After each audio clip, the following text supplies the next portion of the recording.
Bonjour les amis des oiseaux, donc c'est Merci Canariculteur donc pour la suite des vidéos sur cette période à mi-saison de la saison de reproduction des canaris.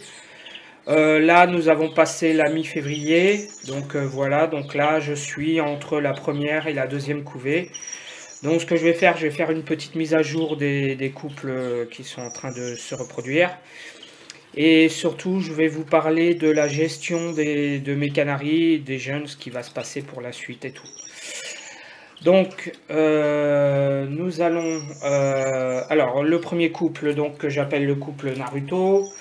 Donc, vous vous souvenez, couple orange. Donc là, ici, nous avons les petits. Alors, nous en avons, vous voyez, ils ont bien grandi. Il y a celui qui est au fond, là, qui vole parfaitement maintenant, qui est, bah, évidemment, sont pas sevrés. Il y a celui-là qui est le plus petit, donc qui s'est bien emplumé aussi, voilà, qui embête un peu les parents. Il y a le troisième qui est ici, donc les trois sont bien réussis. Lui, c'est assez marrant parce que eux, ils sont devenus très orange, et puis là, au contraire, ils sont blancs. Donc là, je continue sur la coloration. J'ai mis du rouge dans le coloration rouge dans le, voilà, je leur donne de la pâtée rouge. En fait, c'est celui-là surtout qui s'est beaucoup coloré. Bon, on va voir ce que ça va donner. Voilà, c'était un peu pour expérimenter la couleur rouge. Donc, il y a 2 UP, un non UP. Donc, voilà. Donc là, bah, les parents refont la deuxième couvée. Hein. Alors, je ne sais pas si vous voyez, il y a le nid qui est au fond là-bas. Voilà, bon, un coup, il est fait, un coup, il est mal fait. Enfin, il est défait, il refait. Donc, voilà, j'ai nettoyé, j'ai enlevé. Donc, les parents refont le nid. C'est pour ça que j'ai pas trop nettoyé la cage là parce que du coup ils reprennent des trucs au fond. Voilà. Donc bah ça se passe bien pour ce couple là, hein, ça suit son cours. Alors c'est une femelle donc qui a 3 ans. Donc du coup cette femelle là je pense que je vais lui faire 3 couvées parce que c'est la dernière année, je pense qu'elle fera des petits. Donc là ça sera sa deuxième et je lui ferai probablement une troisième couvée. Ici, donc là, c'est le couple Overlord. Alors, bah pareil, hein, donc le petit. Alors, le père, vous vous souvenez, donc UP, la femelle, voilà. Et donc, le jeune, il est... Où est-ce qu'il est? Ah bah, ouais, il est souvent au fond de la cage. Donc voilà, il est souvent au sol. Donc vous voyez, alors ça a donné, bah, ça a bien donné du orange. Hein. Voilà, vous voyez, UP, superbe UP. Ce qui est assez drôle, c'est qu'il est né après les autres. Et qu'en fait il grandit 2 fois plus vite que les... Donc voilà, donc il grandit, donc évidemment il n'est pas sevré. Voilà, il faut que j'arrive à le prendre. Donc voilà, les parents refont une deuxième couvée. Donc voilà, le nid qui est en cours de construction. Voilà, bon pareil, deuxième couvée. Ici, bah, rien de spécial, sinon que, bah pareil, il est possible qu'à ce couple-là, je lui fasse faire 3 couvées, parce que comme la première, elle n'en a fait qu'une, bon, on va voir, je suis pas sûr, mais peut-être je lui ferai faire 3 couvées, parce que, bon, on verra bien, on verra s'il y a beaucoup de petits à la deuxième couvée, on verra bien. Je voudrais faire part aussi d'une personne qui m'a fait une bonne, qui m'a fait une bonne réflexion sur ma chaîne YouTube. Donc parmi les commentaires, je réponds toujours. Hein. Donc c'est Patrick Dupuis qui m'a fait remarquer que les UP ne sont pas liés au sexe, puisqu'il a déjà eu un oiseau qui était du même sexe que celui qui était UP. Effectivement, j'avais pas regardé la génétique de la huppe. Moi, j'ai souvent eu des sexes inversés, mais en fait, j'avais jamais regardé en détail le code génétique des UP. Alors, cette fois-ci, j'ai regardé, j'ai été sur des forums, j'ai un petit peu fouillé sans non plus trop... Alors, en fait, c'est un peu compliqué, c'est à la fois vrai et... Enfin, en fait, le UP, d'après ce que disent certains anciens, comme dans les livres de Michel Pomarède ou voilà, des livres qui ont été faits il y a très longtemps, en fait, le UP, c'est un peu plus compliqué. En fait, si j'ai bien compris, le sexe, donc, il n'est pas lié au sexe. C'est-à-dire, vous pouvez très bien avoir des UP qui soient d'un des deux sexes, aucun problème. Par contre, le sexe est prédominant. C'est-à-dire, alors si j'ai bien compris, si je résume un peu ce que j'en ai compris, c'est que vous avez, lorsque vous avez un UP, vous avez 60% de chances qu'il soit du sexe opposé à celui qui est du parent qui est huppé, et seulement 40% de chances qu'il soit du même sexe que, voilà. Donc en fait, c'est pas lié au sexe, mais il y a quand même une dominance du sexe. Donc voilà, ce que j'en ai compris, hein. Donc voilà, donc c'est bon à savoir. Donc en fait, ce qui veut dire que là, par exemple, j'ai la femelle qui est huppée, donc les deux qui sont là, il y a de fortes chances que ça soit des mâles, mais c'est pas garanti. Voilà, c'est ça qu'il faut comprendre, hein. Donc voilà. Donc bah, merci pour cette petite réflexion, effectivement, de m'avoir corrigé, puisqu'effectivement, il ne s'agit pas de dire des bêtises, surtout sur la génétique. Voilà, donc pour la suite, alors, je vais vous montrer.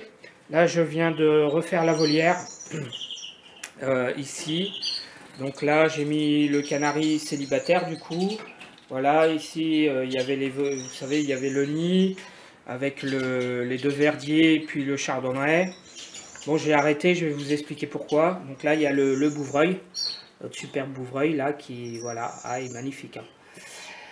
Voilà, il y a la seule femelle chardonneret dont pour le moment je ne sais pas quoi faire, mais j'ai pas envie de m'en débarrasser. Ou allez, c'est une jeune femelle, je ne sais pas trop quoi faire. Je vais voir si, bon, pour le moment ça se passe bien. Bon, enfin, j'en parlerai plus tard dans une autre vidéo. Et puis bah voilà, le seul canari mâle là qui est donc célibataire. Alors c'est assez drôle parce que vous savez que ce mâle, donc il était accouplé à une femelle, si vous vous souvenez, hein, qui était dans l'autre cage. Et je voyais la femelle qui avait envie de se reproduire mais qui ne le faisait pas, et je ne comprenais pas pourquoi. Je me disais c'est bizarre parce que vraiment elle était agitée, et puis mais elle ne faisait pas le nid, ça ne couplait pas. Vraiment quelque chose d'étrange. Et en fait je l'ai donné, et figurez-vous, d'ailleurs la personne à qui je l'ai donné, elle regarde peut-être cette vidéo, elle va peut-être se reconnaître. Et figurez-vous qu'aussitôt que je l'ai donné, elle s'est mise à faire le nid et elle a pondu. Conclusion, en fait, c'était le mâle qui lui plaisait pas. Voilà, alors pourquoi ça pourtant il est magnifique ce mâle, mais bon, voilà. Donc voilà, c'est quelque chose auquel c'est la première fois que je suis confronté. Donc la prochaine fois que je verrai une femelle qui ne fait pas son nid, je penserai à... Il faudra penser à est-ce que le mâle lui plaît. C'est assez rare, hein, chez le canari, c'est la première fois que ça m'arrive. Voilà, alors ensuite, donc pour le couple, le fameux couple on peace. Donc, le fameux couple Home Peace. Donc, ici, je vais vous montrer. Alors, donc il y avait 3 petits de la première couvée. Donc, les voici. Donc, ce que j'ai fait, c'est que je les ai mis dans une petite cage. Voilà, c'est une cage faite justement pour ça, hein. Donc, c'est une cage de sevrage, où en fait, les petits sont dans cette toute petite cage. Voilà, vous voyez, j'ai mis les abreuvoirs. Ici, il y a les mangeoires. Alors je vois qu'il y a des graines qui sont tombées, donc c'est qu'ils y ont touché. Alors, on va essayer de les voir comme il faut. Vous voyez, ils ont bien grandi, hein, ils ressemblent maintenant à des vrais canaris. Voilà, bah, ils volent, tout ça, enfin voilà, mais ils ne sont pas encore sevrés. Et vous voyez, j'ai bricolé un truc, en fait, c'est un couvercle, en fait, avec un trou où ils peuvent juste passer la tête. Parce qu'au début, avec les barreaux, ça me semblait un peu juste. Et en fait, ils peuvent passer la tête, mais ils peuvent pas passer de l'autre côté. Donc ça marche très bien, ça marche formidablement bien. Donc à la place de l'ouverture de la porte, j'ai mis ça. Et le père les nourrit très bien, voilà. Donc ils sont pas sevrés, mais là ils doivent avoir 24 jours, donc ils vont bientôt l'être. Donc voilà, je voulais vous le montrer avant de les séparer. Donc voilà. Alors la cage est minuscule, là j'ai mis de la pâtée, j'ai mis les graines, mais c'est surtout la pâtée en fait qui est importante. Parce que c'est ça qu'ils vont commencer à manger leur première... Donc là, voilà. Alors pourquoi je les ai mis là-dedans? En fait, parce que ça se passait bien avec la mère, voilà, qui n'arrachait pas les plumes, ce qui est souvent courant. Puisque vous voyez, la mère, elle, pendant ce temps-là, bah, elle a refait la deuxième couvée. Voilà, et là, elle est en train de couver 4 œufs. Je les ai remis aujourd'hui. Donc voilà, donc je vais les mirer. Voilà, sa deuxième couvée. Je vais les mirer dans quelques jours. Alors pourquoi je les ai mis là? Parce qu'en fait, ça se passait bien, mais... Quand vous êtes comme ça avec des jeunes tout le temps agités, bah en fait ils volent, ils vont dans le nid de la mère, ils montent sur le dos de la mère qui est en train de couver sort du nid parce qu'elle est dérangée, donc ils risquent de mettre à mal la deuxième couvée. Donc le mieux c'était de les séparer. Bon, évidemment c'est une toute petite cage, enfin c'est minuscule, Mais c'est pour quelques jours, hein, ils vont pas y rester d'ici une semaine, voilà. Voilà, donc bah, pour ce couple-là, ça se passe très très bien. Donc, quoi vous dire de plus? Ah, j'ai pas mis d'eau. Il va falloir que je remette de l'eau, j'ai plus d'eau. Donc voilà, donc bah voilà, tout se passe très bien. Donc nous sommes passés la mi-février, nous allons bientôt sur la fin février. Donc en gros, des petits qui vont naître lors de mémoire, je crois que ça sera début mars, sortiront du nid vers mi-mars. Et ensuite, voilà, ça sera là je ne lui fais faire que 2 couvées à ce couple-là, parce que je préserve ma femelle pour l'année prochaine. Donc la fin de la saison de reproduction sera pour fin mars, début avril. Voilà, normalement pour les Canaries, ça sera la fin. Et ensuite, ce seront les indigènes qui vont prendre le relais. Donc voilà, donc ça se passe très bien. Alors, à propos de la gestion des petits, c'était ça que je voulais parler. Donc là, bientôt, bah, je vais les séparer. Alors c'est pour ça que j'ai refait cette volière. Parce qu'en fait, les petits vont aller dans la volière ici, là, volière collective. Voilà, avec les autres canaris. Donc il y aura ces 3-là, puis les 3 de l'autre côté. Enfin voilà, au fur et à mesure. Et voilà, et ils apprendront et finiront leur sevrage ici. Donc une fois sevrés, les petits, comment je gère mes canaris? Alors vous voyez là, ils sont en train de les nourrir. Voilà, bah ça tombe bien. Voilà, je sais pas si vous voyez. Voilà, impeccable. Vous voyez, donc là, juste pour dire une petite parenthèse, pour dire que là, le sevrage est assez délicat, hein. C'est-à-dire que là, il faut que je fasse attention. Parce que des fois, on les voit se nourrir, on pense qu'ils sont sevrés. Et ce qui m'est arrivé une fois, c'est que je les ai sevrés, donc pourtant, il y a 28 jours. Et malheureusement, il y en avait un des 3 qui n'était pas tout à fait sevré et en fait qui a fini par mourir. Donc il faut se méfier de ça, hein. C'est pour ça que là, je préfère aller trop loin, jusqu'à 35 jours s'il faut, plutôt que pas assez et de se retrouver dans une situation grave. Parce que après, c'est une situation vraiment rageant, quoi, d'en arriver là et pour un accident aussi bête. Donc voilà, là il y a le père, vous voyez, il se nourrit de la salade que je viens de lui donner. Donc voilà, et puis il va nourrir les petits tranquilles. Voilà. Donc là, tant qu'ils nourrissent les petits, en fait, à un moment donné, si on entend de moins en moins les petits, c'est déjà qu'ils sont sevrés. Là, je les vois déjà qui commencent à manger un peu la pâtée. Je sais qu'ils boivent à l'abreuvoir. Les abreuvoirs que j'ai mis, je les ai vus boire plusieurs fois. Donc, vous voyez, ils sont proches de... Mais il faut se méfier. Méfiance au sevrage, voilà, de ne pas aller trop vite. Alors, pour les autres petits, par contre, bah, de l'autre cage, il n'y en a qu'un. Donc, vous voyez, sur cette cage-là, ici, là, même si elle fait des petits, ici, il n'y en a qu'un. Donc, c'est une petite cage, mais ils sont 3. Mais bon, là, il n'y aura aucun souci, puisqu'elle est quand même... il ne dérange pas les parents. Ah bah, tenez, le voilà. Vous voyez, ici, pas de problème. Je pense que je le laisserai aller au sevrage tranquillou, puisqu'il ne dérange pas la mère, il n'y va pas. Là, par contre, ça se pose problème. Donc, ce que je vais faire là, je pense que là, il commence la deuxième couvée. Donc là, je pense que quand la petite cage sera libérée, je ferai la même chose avec cela. Mais ce que je voulais en revenir, c'était ici. Donc, les petits, comment je vais les gérer? Alors, moi, il faut savoir une chose, c'est que je ne fais pas de consanguinité. Donc ici, tous les petits que j'ai, ils sont tous cousins. Il faut savoir que je ne fais pas de consanguinité, même en cousinage éloigné. C'est quelque chose que chez moi, que je refuse. Alors, évidemment, chacun fait comme il veut, hein, il n'y a pas de problème. Les gens qui veulent faire une lignée en consanguinité. Simplement, moi, je ne le fais pas, d'abord parce que je ne fais pas de concours.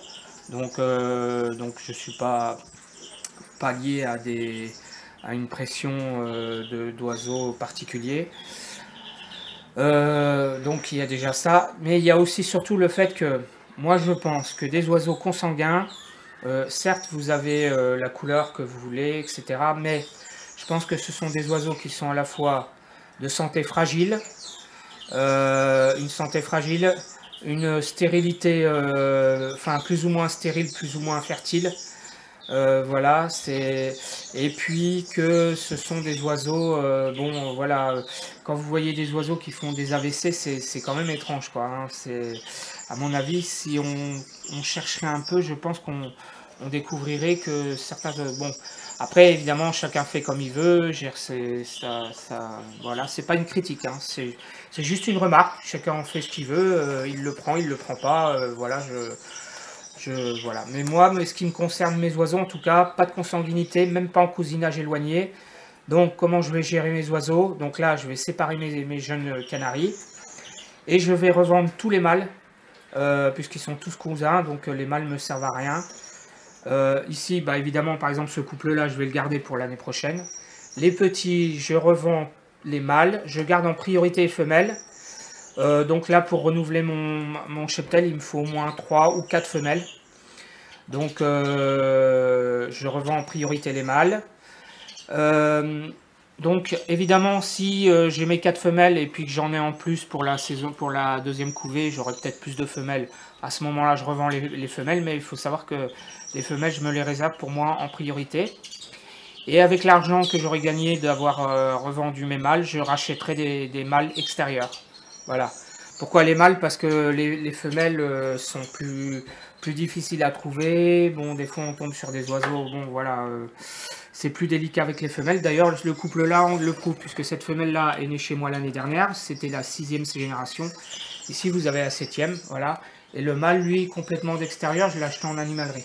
Donc vous voyez, voilà le résultat. Donc vous voyez, voilà. Donc je continue comme ça. Voilà, c'est ma gestion. Donc voilà, donc mes jeunes canaris, bah, comme vous voyez, pour ceux qui seraient intéressés, ils sont bagués, ils sont tous bagués. Je les revends aussi avec un certificat de cession obligatoire. Je ne déroge pas à la règle. Voilà, pour le côté à la fois sérieux, mais aussi pour garder une trace. Voilà. Évidemment, mes oiseaux, bon ben, j'ai certaines personnes qui m'ont demandé, mais j'espère que mes oiseaux vont quand même tomber chez des éleveurs. Parce que s'ils tombent chez des gens qui veulent juste un canari comme ça, je trouve que c'est un peu du gâchis, c'est dommage. J'aimerais bien qu'ils tombent chez des éleveurs qui perpétueront l'espèce et qui les feront reproduire à leur tour, et voilà. Donc voilà, bon, je fais pas de consanguinité, je fais pas, pardon, de concours, mais par contre, comme vous voyez, bah là, j'ai plutôt un mâle intensif sur une femelle chimelle, vous voyez, donc j'ai à peu près respecté les, voilà, sans non plus prendre la tête, hein, voilà.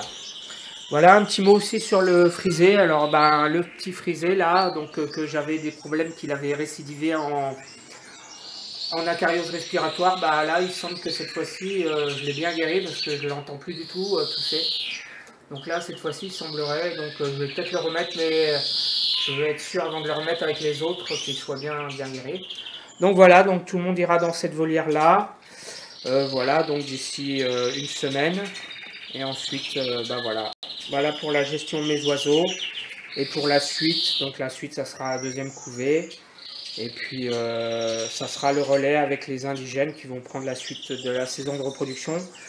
Donc en gros, les canaris, c'est janvier, février, mars. Et les indigènes, ça sera avril, mai, juin.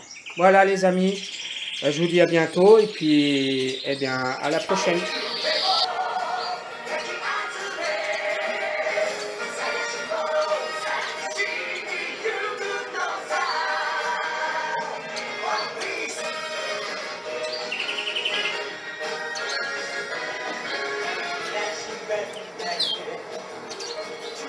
no, no, no.